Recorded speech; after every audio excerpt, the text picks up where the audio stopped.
good tonight. Okay, good evening.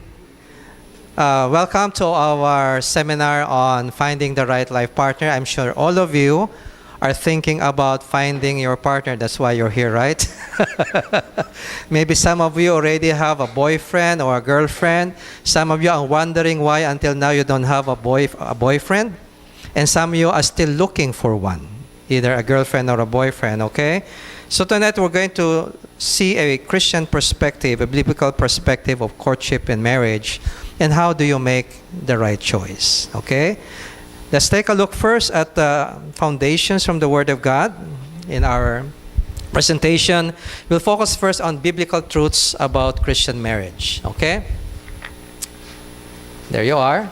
Can we read Matthew 19:6? These are the words of our Lord Jesus Christ. Can we read this together?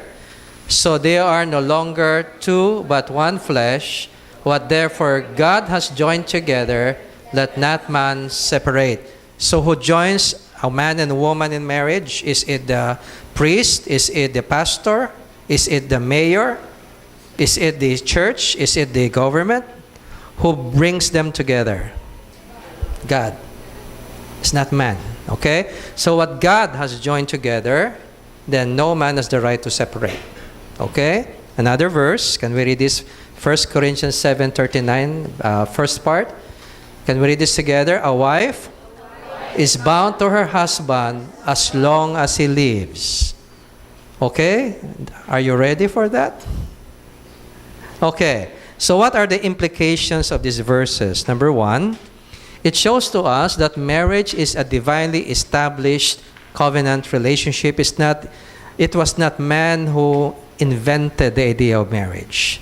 Marriage was a God-ordained institution that is sanctioned by heaven, and that it is binding for a lifetime. So once you get married, you're stuck with that person for the rest of your life from God's perspective, because God is the one who joined you together. Therefore, no man has the right to separate you, not even you or your spouse. A wife is bound to her husband as long as he's alive. But if you continue reading that, but if your husband dies, okay, that's a different story, okay? Then you are free again. Okay, so the second implication is this. Can we read this together? While we are given the privilege to choose whom to marry, once marriage takes place, it is not in our authority, nor is it our right to change or revoke that choice. Once you get into it, you cannot decide to go back, to go out of it. So ang pag-aasawa po, hindi tulad ng pagkain, pag sinubo mo, tapos hindi mo nagustuhan, pwede mo iluwa. Hindi po ganun ang marriage. That's why preparing yourself for marriage and being able to find the right person is very important, because once you get into marriage, there is no more revoking of that decision. Okay? Unless, of course, under our civil laws, that marriage was a result of deception or the marriage was forced. And that is a valid ground for what is called declaring a marriage null and void. That means there has never been a real marriage because it was forced.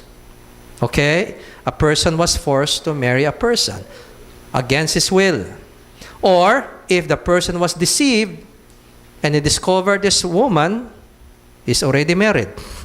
Okay? Or he was deceived that this woman actually is no longer a virgin, but he's made to believe she is still a virgin.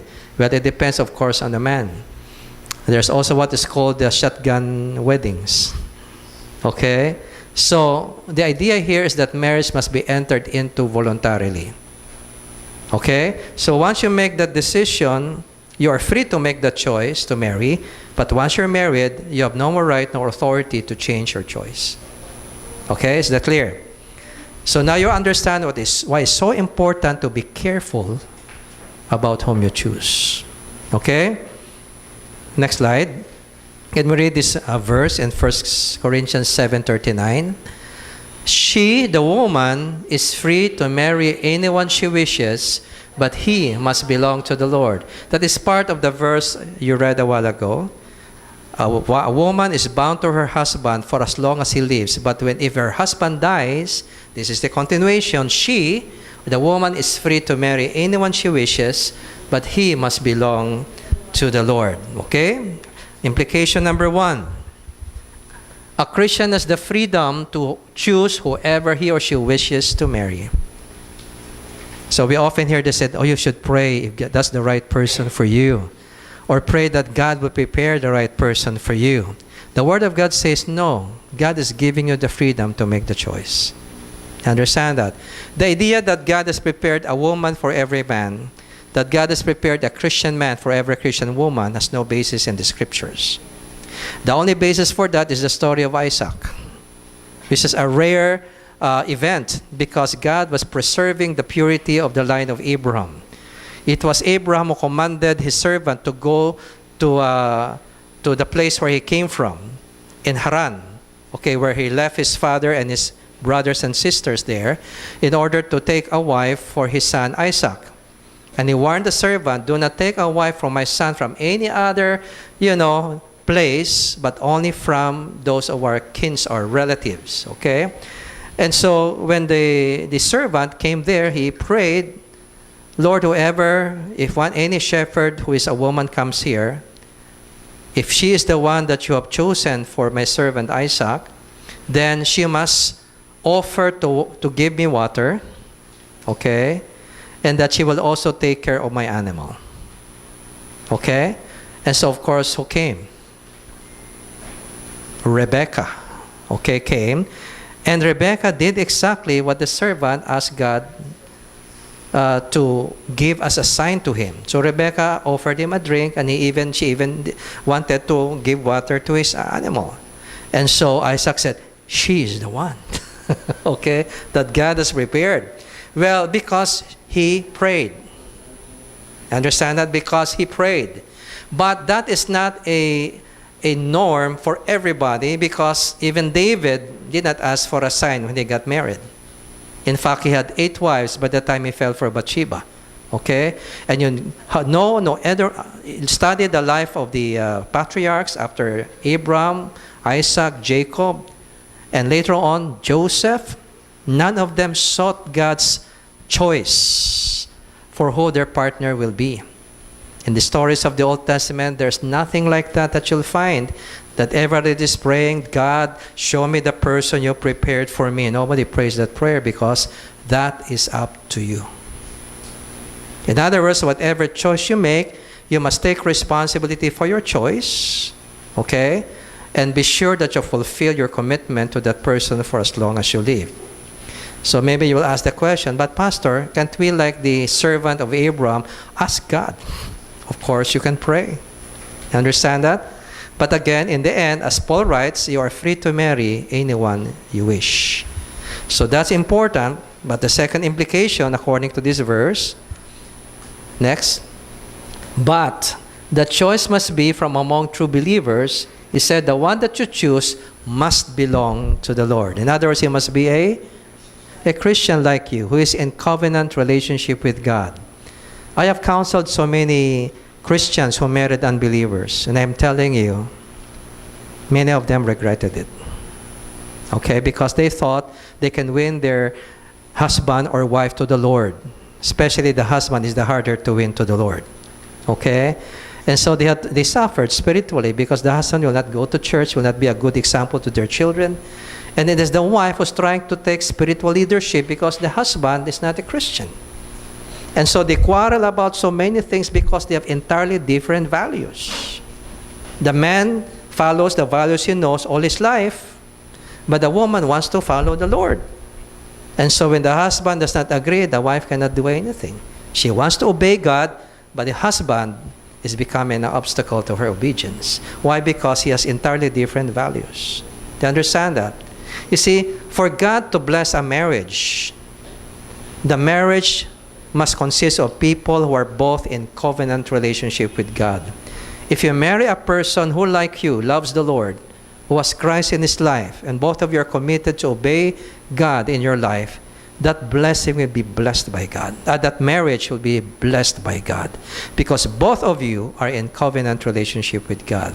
You understand this? And so you are free to marry anyone you wish, but the only condition of God, the other person, must be a genuine believer just like you. You understand this, okay? Now, even though you're free to marry anyone you wish, and you have a choice among a number of believers, the problem is that most people don't have enough choice. Sometimes there's only one Christian suitor if you're a woman. So what choice do you have? All the others are unbelievers or people who don't have Christ in their lives. Or you may be a Christian woman and all of your suitors are people who don't have Christ. And you're not getting younger.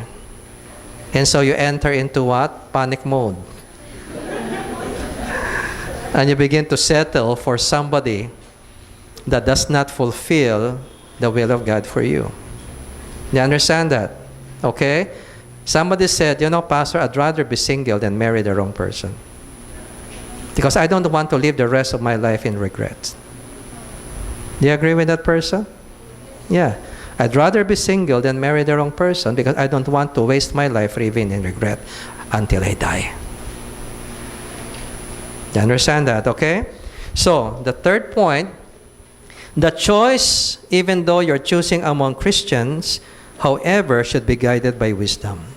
So it's not just because I like him, I love this person, I like this person. Just because you have an attraction towards a person means that his or she is the right person.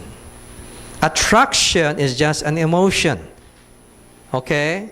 You have to apply wisdom in making the choice because once you make the choice, you cannot revoke it anymore for the rest of your life. You understand that? Okay? So you need to apply wisdom. And James chapter 1 verse 5 tells us, if any man lack wisdom, we know that, right? Let him ask from God. That means even though I am free to marry anyone I choose so long as he is a believer, but it's not just any believer. It's not just any Christian. I need to be guided by wisdom to be able to make the right choice that I will not be regretful for the rest of my life. You understand this? Okay? Now, third slide. Can we read this together? Luke 16:18. Everyone who divorces a wife and marries another commits adultery, and he who marries a woman divorced from her husband commits adultery. So what are you learning? First implication, even when one makes a mistake in making the choice of a spouse or becomes dissatisfied about the choice he made, the marriage remains binding for life. Understand that? So even you feel, made a mistake, because you had what is called a whirlwind romance. It was only 2 months and then you decided to get married. You did not know the person enough to make an intelligent choice. You was just carried along by your feelings, a whirlwind romance. It just lasted for 2 months, 3 months, and after that you decide to get married.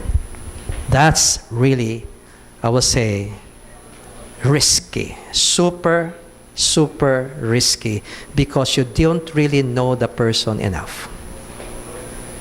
And usually what happens, regret takes place. Even though he may be a believer, maybe there are so many things that are different between the two of you. Okay? We will talk more about that later on in the criteria in making the choice. And secondly, it also implies divorce is not acceptable to God at all. Okay? So, based on the scriptures you read, what is this saying to you about making a choice about whom you're going to marry? What is this telling to you? What is this telling you?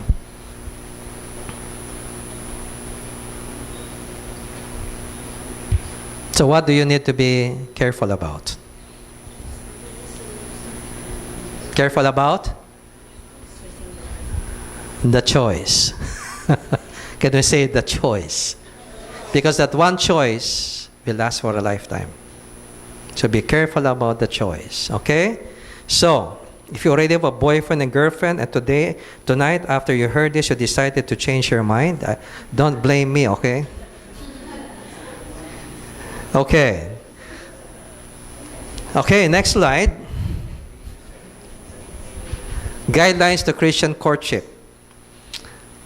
How we court as Christians is based on different values than how people court, especially those who don't have a relationship with Jesus Christ. Many of us are influenced by Western culture, particularly American culture, what is called the dating culture. In America, if a man wants to find out if this is the right girl, they'll go for a date, right?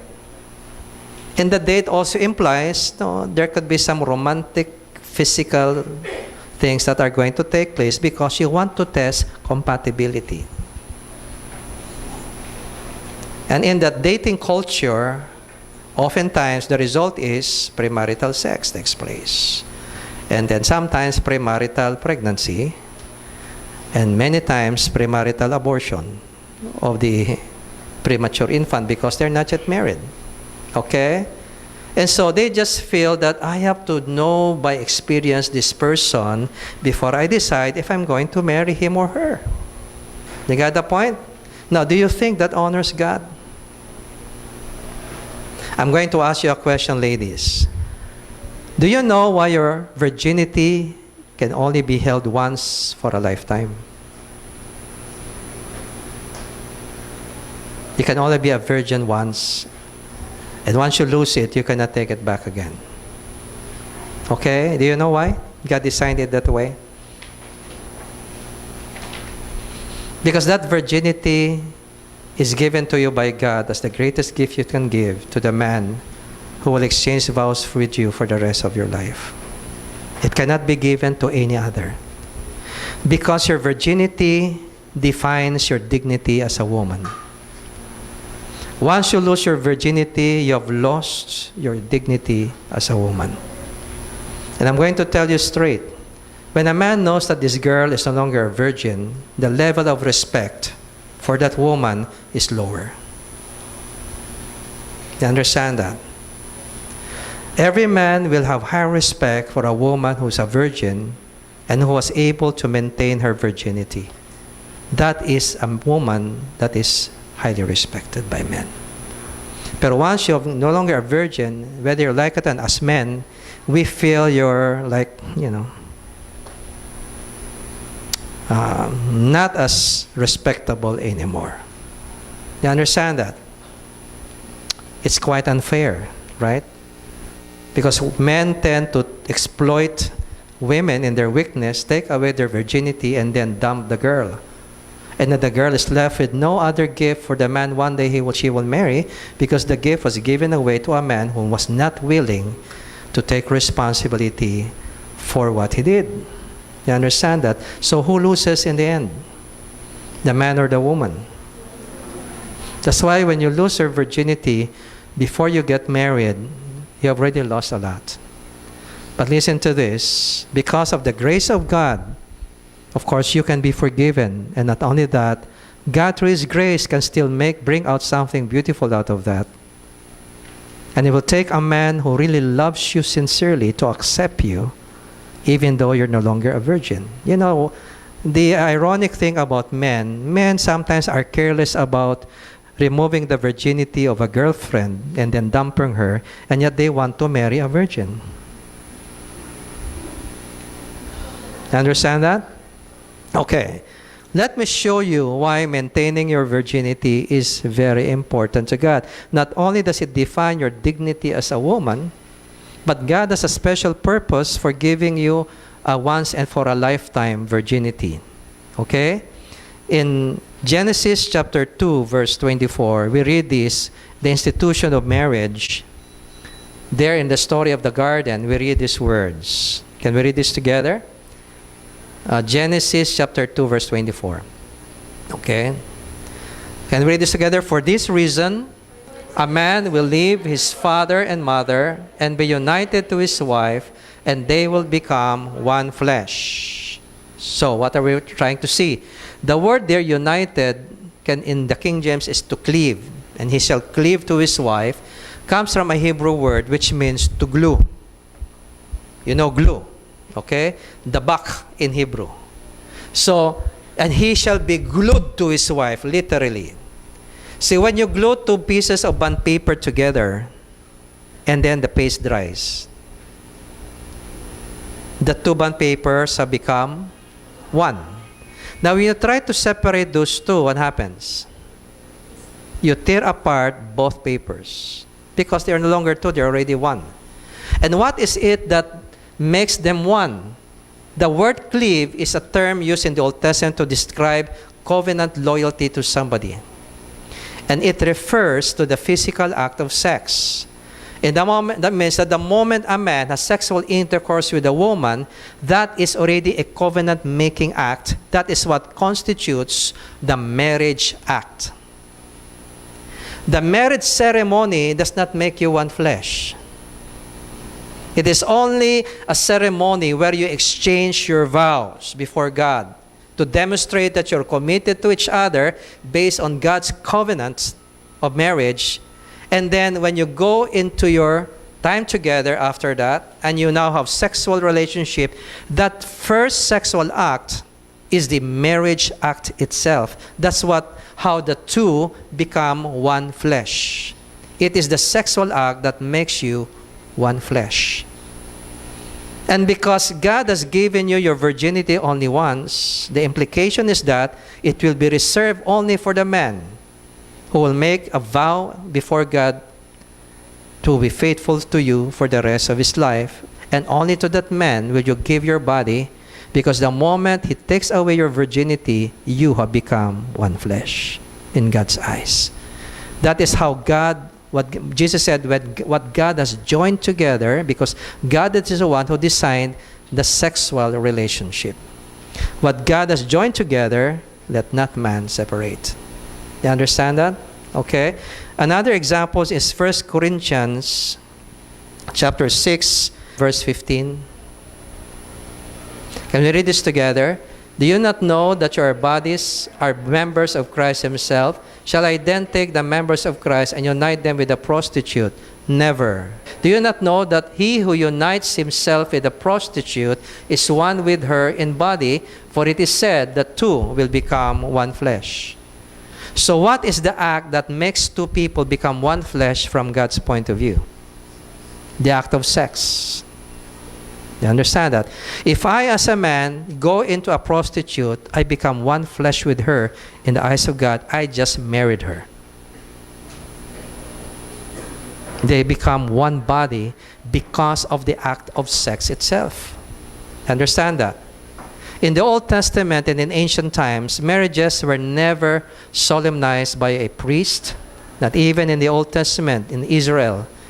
Marriages were solemnized by the coming together of a man and woman on their first night. Okay?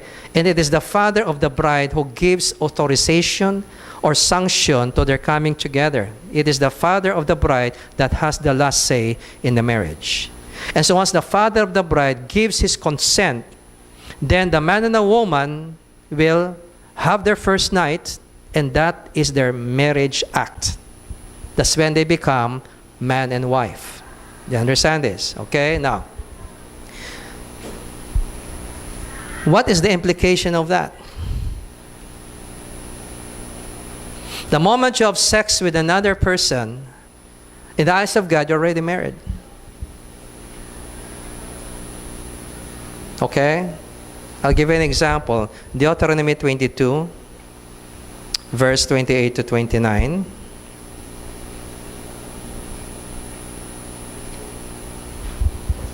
If a man happens to meet a virgin who is not pledged to be married and rapes her and they are discovered, okay, what happens? He shall pay the girl's father 50 shekels of silver. He must marry the girl, for he has violated her. That means he has removed her virginity. He can never divorce her as long as he lives. Why? Because in the eyes of God, the sexual act is the marital act. You understand that? That is why a woman is given by God a virginity that can only be held once.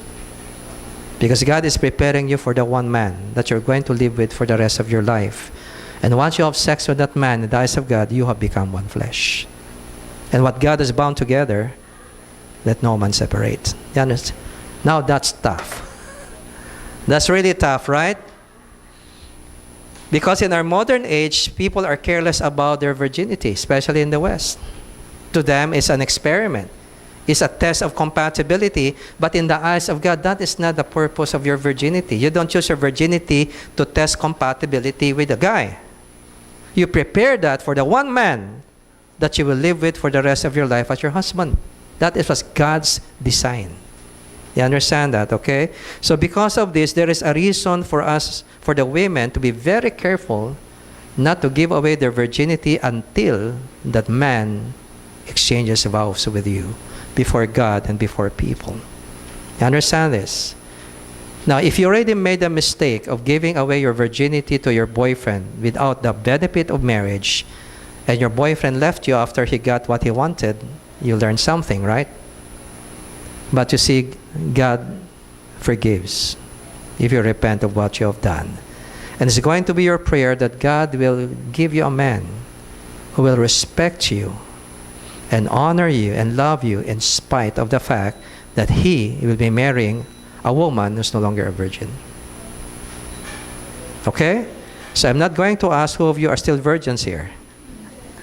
But if you're a virgin right now, I want you to, the Word of God reminds you to treasure your virginity as a precious gift of God that is reserved only for the man who will marry you. You understand that, okay? So, any questions at this point before we go to the principles of Christian courtship? Any question at this point?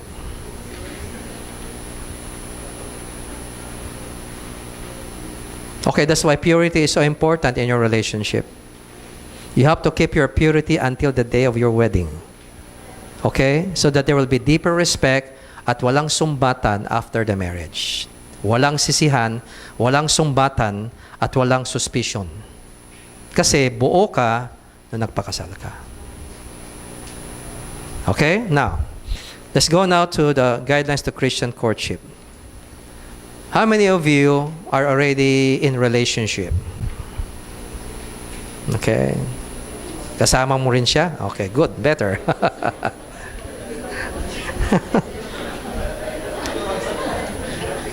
Okay. When, why do you court? Okay, number one, Christian, first guideline is you must have the right reason to court a girl. Okay? Why are you courting a girl? And as a girl, why do you allow yourself to be courted by a man? At i-entertain mo siya? Why? What is the purpose of courtship?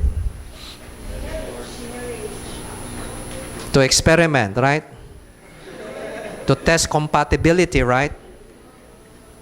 Now, why do you court? Remember, courtship is the process by which a man seeks to win the heart of a woman for the purpose of marrying her. Let me repeat what courtship is. Courtship is the process by which a man seeks to win the heart of a woman for the purpose of marrying her. In other words, if you're going to court a woman or you allow yourself to be courted by a man and you're not yet thinking about marriage in the next 5 years, you better ask yourself the question, why do I want this relationship? For what purpose? If you have no goal in that relationship, where do you think it will go? Right? When you are not clear where you are going, you will tend to end up anywhere. Because you don't know why you have a relationship. Oh, because I need love. Everybody needs love. Right? Oh, I need a different kind of love. I need a lover's love. Okay, but are you willing to face the responsibility of that privilege? Understand that? So, what is the right reason to court? Your reason is because you're beginning to what? You're beginning to prepare to get married. Eh, pastor, paano yan kung wala pa akong balak makasawa pero gusto kong maka-boyfriend? Tanong, bakit mo gusto maka-boyfriend? Tanong, saan pupunta yung relasyon na yan? Can you tell me? Alam mo ba kung saan pupunta yan? Pag hindi mo alam kung saan pupunta yan, baka dumating sa point na pagsisihan mo yung relationship kasi may pinuntahan na hindi mo gusto. Kasi hindi mo alam kung saan dapat pumunta yan. Totoo hindi. So once you get in a romantic relationship, what is the purpose of that? Where is that going? It's just experiment. So, wala kayong plano mag-asawa. Ano mangyayari? Pag nakasawaan na, break. Heartbreak. Tama? Kasi walang pinupuntahan yung relationship. Where is that going? It's better to have friends who can love you for who you are than get into a romantic relationship because you want love when friends can give you love. Of course, not as romantic as a lover. But at least mas safe ka with the love of friends. And let me tell you this. The most lasting marriages, listen to this, the most lasting marriages are marriages that was based on friendship. They started as great friends. And later on they decided to be lovers. And because they were great friends, they were able to maintain that kind of deep level relationship for the rest of their life. Because the foundation was right. The marriage started as real friends. They were very good friends. And they're able to show respect for one another because it's a friendship, right? You're able to accept the person as is, where is. Kasi you're a friend. And he's a friend, right? Tama? Pag naging boyfriend, girlfriend na, may mga expectation na. May mga pressure na, di ba? Pag hindi na-meet yung expectation ng babae, tampo, galit, you know. Pag romantic kasi tumataas expectation kaya nasisira yung relationship kuminsan. Kasi kuminsan yung expectation unrealistic. Lalo na kung yung boyfriend mo hindi pa mature, gusto mo siya mature agad, you're not being realistic. Tama o hindi? Okay? Because you don't know what you're getting yourself into. Why are you in that relationship for? Okay? So, if you want to be prepared for marriage, listen to this, focus on becoming a great friend to people. Sometimes we ask the Lord, I want to know who's the right person for me. You'll find it hard to find that person. But a better question is this, Lord, how do I help make myself the right person? How do I make myself the right person? That is a better question because that's something you can do to yourself. It's within your choice. The qualities you need to build in yourself so that you'll be a great friend, a great lover to your future spouse. You need to develop yourself. Make a choice that I'll be the right person for whoever will be my husband or wife. I choose to develop my qualities so I become the right person. Do you understand that? Because that is within your control. The qualities you're looking for, you cannot control that because kung sino yung tao, yun talaga siya. You cannot force him to be what you hope he will be. You cannot force him to be what you wish he will be. Kasi meron ka ng, idea kung sino yung gusto mong makasawa.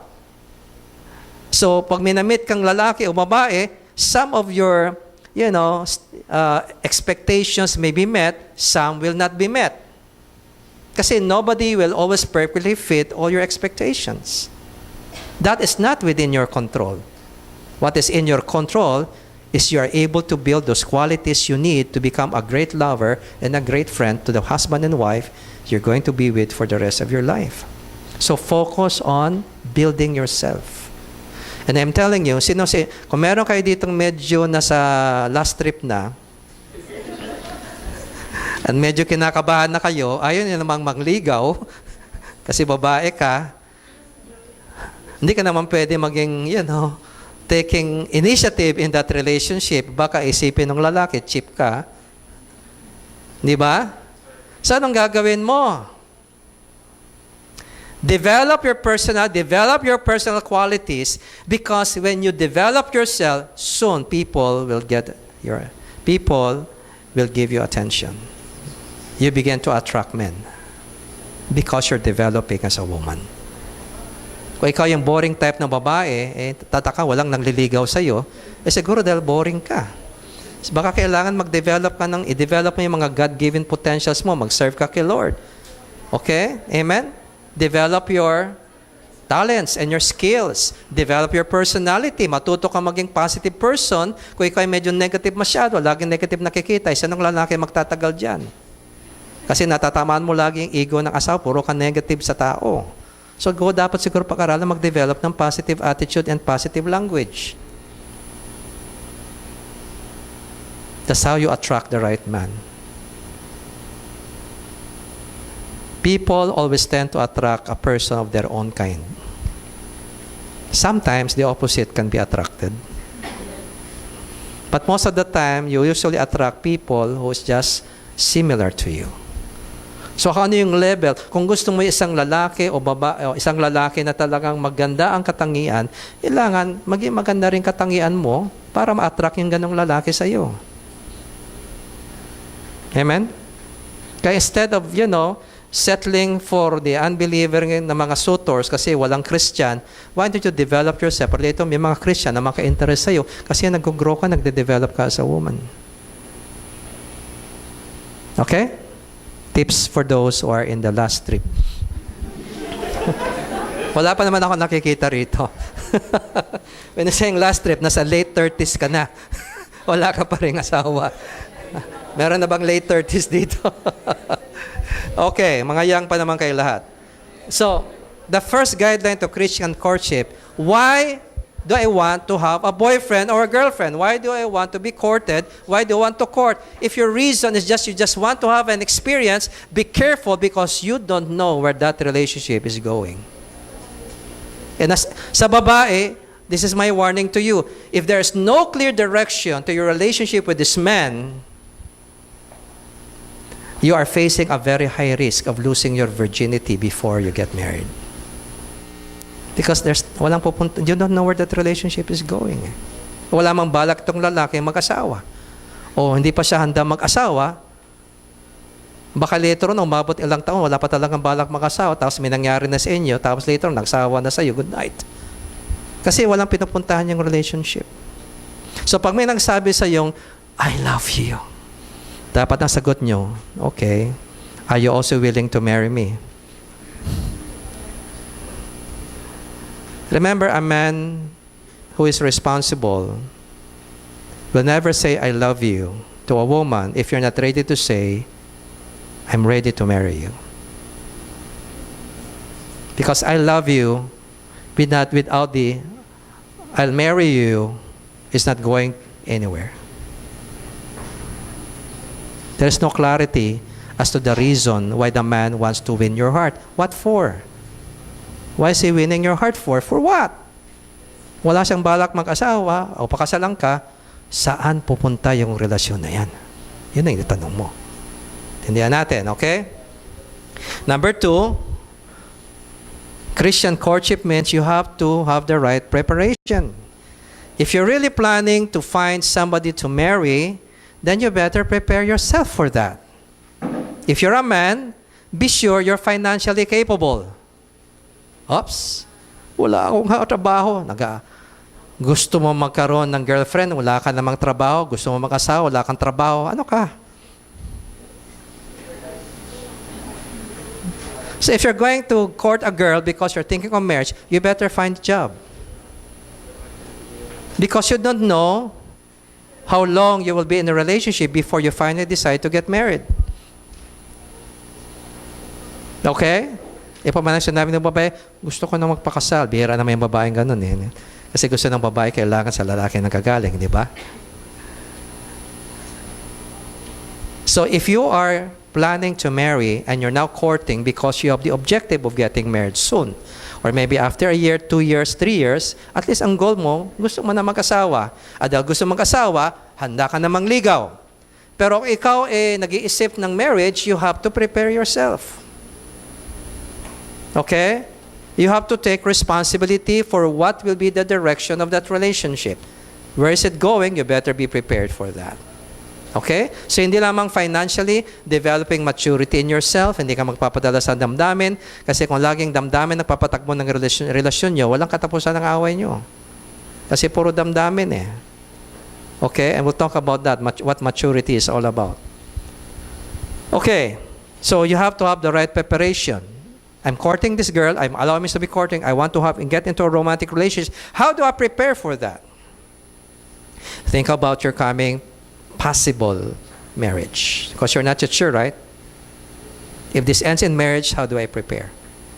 That is responsible courtship. Can we say that together? Responsible courtship. Because courtship's goal is to get married, then a person who is courting should take responsibility to prepare himself for that inevitability. Okay? Number 3, right timing. You know, when you eat a fruit that is not in season, it's bitter. Right? Pag kumain ka ng bunga na hindi pa season, mapait. Pero pag kinain mo siya sa tamang panahon na hinog na, ang sarap. Tama? Ganyan rin po ang courtship. Kung masyado ka nagmamadali, high school pa lang, gusto mo na maka-boyfriend, gusto mo maka-girlfriend, that's too premature because you're so immature at that age. And your feelings will change, your mind will change, your decisions will change. Both sides, both parties. Kaya marami yung mga hurts yan later on. And you're asking for it because it's too premature. Okay?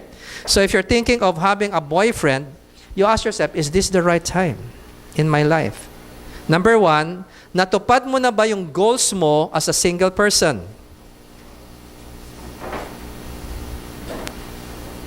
Kailangan, as a single person, you have goals in your life if you're thinking of family life later on because everything should be a preparation for that. So achieve your goals first, and when you feel you're ready, then you can start courting. Because you're confident about where you're going. You understand that? That's why the timing is important. When is the right time? When you feel you're ready to get married. You understand that? Okay? When is the right time to court? When you feel you're ready to get into the marriage relationship. So, in terms of age, what would that be? Obviously not high school. College, maybe. Depends on your level of maturity. After college, of course, the possibility is much, much higher. Right? Because you're more mature, get a job, you're able to work, you generate income. Okay? So you're now ready. Okay? You understand this? So the right timing is important. Huwag kayong magmadali because true love waits. Kung masyado kayo magmadali maka-boyfriend, baka madisgrasya kayo. Marami actually nadidisgrasya. Pag premature ang relationship because they do not know how to handle their emotions, they don't know how to handle temptation, kaya ayan, bagsak. Kasi they're not ready for that yet. Yung bunga, hindi pa panahon, kaya mapait ang resulta. Kasi you don't have the maturity of self-control, you don't have the maturity on what to focus on, puro emotion. Naman konti na. Babae na wala na yung virginity. Okay? Number 4, the right approach. Paano ba magligaw ang Kristiyano? Oh, yung mga taga-BCI, alam nyo na yan, di ba? Sa Amerika at sa marami mga kultura across the world, who do not know the design of God for marriage and courtship, ang tawag doon sa kanila, strict courtship, ligaw kalye. Sabihin, liligawan ka sa labas ng tahanan mo. Para solong-solo ka ng lalaki. Kasi wala siyang pakialam sa magulang mo. Christian courtship recognizes the authority of parents over the woman you are courting. Because in the end, it is the father who decides whether to give his daughter to you or not. From God's point of view.